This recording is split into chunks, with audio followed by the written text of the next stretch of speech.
All right. What's your name? Andrew. And what? Andrew J. Popper. All right. Now, why are you here at the Laughlin, Nevada Cryonics Convention? Well, first of all, I'm fascinated with Don Laughlin, who created his own city. My mother is in cryonic suspension. And I remember when I went to the Alcor building and I said, hey, which, the thing's called the Dewar, that's the big thermos bottle. And I said, hey, which one is my mom in? And Mike, he knows everything. Oh, she's in this one, she points at one. She's in that one over there. By the way, where did you put Ted Williams? Oh, we put Ted in with your mother because we know she's a big baseball fan. So, you know, it's just an interesting thing. I've always wanted to see the future since I was a little child. I knew that cryonics, I read Isaac Asimov's books, I knew that something called cryonics, it wasn't called cryonics, that would come along, and I just want to be part of it. Awesome. So you're interested in seeing the future. Now, do you have any fear of death? Yeah, who wants the guy beaten by maggots?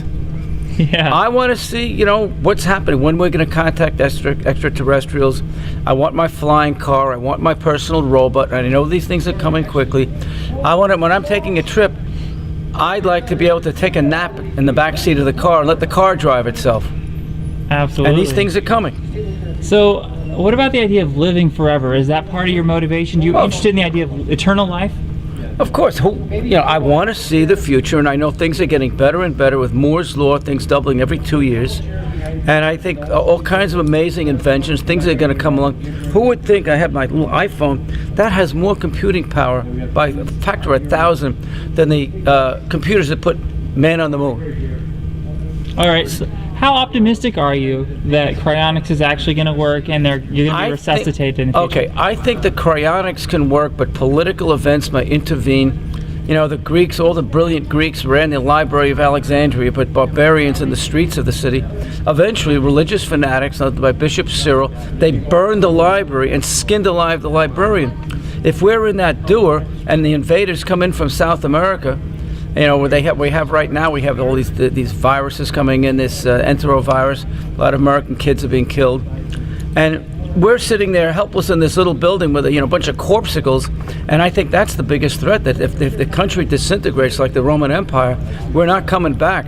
The science may be there. Hypatia was a great genius. She was the last librarian of the Alexandrian Library, but the religious mob skinned her alive because they said we have to destroy paganism, and you know, because it's a threat to the church, and just like a lot of the churches are against what we're doing. External forces could destroy us. It's not the science. These people, quite frankly, they're a bunch of nerds. They think, oh, we got to worry about the science. No, you got to worry about politics. Politics will kill you. I'm a big fan of Hypatia myself. Yeah. Now that brings me to the topic of religion. What do you think happens after you die? Do you think it's oblivion? I possibly, considering the universe is 13.8 billion years old, maybe extraterrestrials of some sort collect our intelligences, because people say they see this light at the end of the tunnel and so forth. I don't know. I don't think there's a God. And they say usually this creature comes and laughs at all their sins. I don't believe there's a God that's evil and punishing you to use your brain. If we have a brain and we're using this brain to do things, and God created us with this brain, why would he be angry using our brains to think and to be skeptical of his existence? Why would he be so cruel? It doesn't make sense. I agree. Like, and what's so important? I mean, if there was a God, what's so important about us believing in him? That's not a virtue. To believe like in something. Look, a little boy has an ant farm. He wants to see what the ants are doing. He's curious, watching little tunnels they're making. He doesn't expect the ants to worship him. We're like the ants in the ant farm. Why would this God, if he does exist, or gods, why are the gods of the ancient Romans and Greeks no less valid? I mean, heck, we celebrate the festival of the wine god. We're still celebrating him. The festival of the wine god in Greece and in Rome, Bacchus and the Dionysus festival, was on the 17th of March. And they used to drink a lot of wine. Now it's called St. Patrick's Day, and we drink a lot of beer. And the same thing, they used to have the sun god born by virgin birth in a manger on December 25th. It was called Mithras. The religion Mithraism is a very powerful ancient religion. The Roman soldiers used to be very strong in this. And he had to slay a great bull and make the bones into mountains and forests out of the hair. He gathered his 12 disciples together, died and was resurrected into heaven. They copied the whole story. And how can anybody believe a story that's plagiarized? And a lot of the events in the Bible are based on real things, but they're natural events. People see something, oh, it's got to be magic, because they don't understand. Oh my God, look at that lightning bolt. That must be an angry God. No, it's electricity. So, people don't understand. They found evidence now that an asteroid came down on the 10th of May, 2807 BC, because they have all these records, and created Noah's flood. And they even found the crater left in the Indian Ocean. It's not magic, it's an asteroid. It's a big rock. All right, I got 2 more questions for you. Now, a lot of cryonicists they recognize that, being frozen is a last case resort, a worst case scenario Right. should they die. And a lot of them are trying to be very healthy right now and trying to avoid death. So what are you doing to just avoid death and be healthy? In my backyard, I'm growing kale and collard greens and tomatoes and peppers and eggplants, and I eat a lot of onions. I try to eat a lot of fish. I don't go on a crazy low-calorie diet and torture myself like one of the fellas does in Alcor. I don't think the low-calorie diet doesn't really seem to help with primates.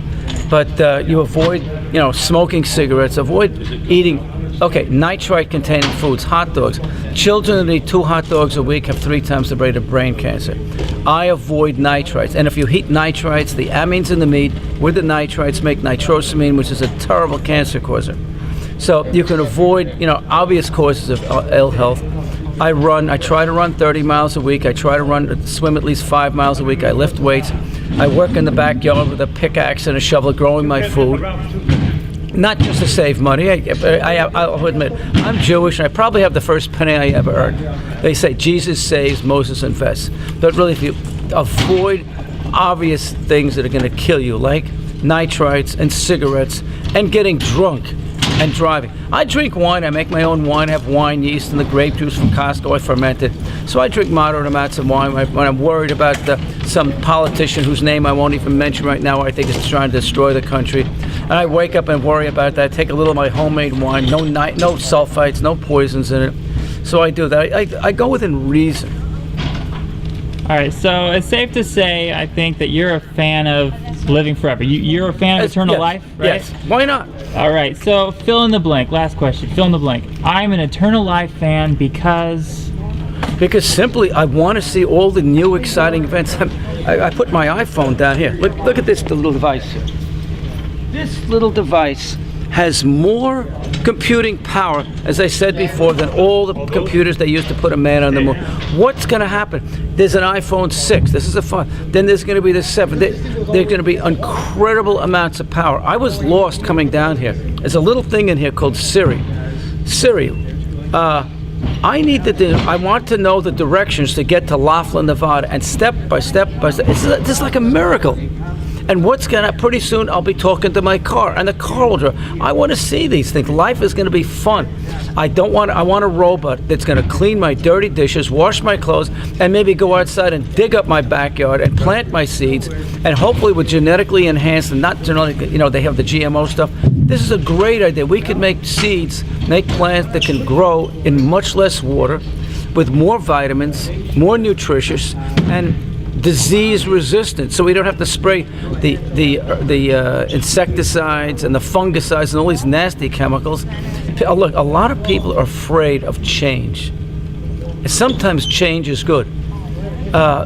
When you eat an ear of corn, it's this big. When the Indians grew it, it was a little tiny thing like this. It was genetically modified. They selected for the best genetic varieties. I want to see this. I think people should not. You know what? A Luddite. Luddites are people that hate change, hate the future, and want to destroy any new technology. This is amazing. People, look at this thing. Look at the power of this thing. Pretty soon it's going to sprout wings and it'll be flying. Yeah, I couldn't agree more. I'm a fan of technology and I'm excited about the future. I admire how much you love life and have a strong will to survive. And I want to see my mother again. As I said, I'm hoping someday I will be sitting in the stands and Ted Williams will be taking batting practice and getting at it to get out on the field for the first time in 100 and something years or 50 years, however long it takes. With Moore's Law, it might not be as long as people think because it's doubling every 2 years.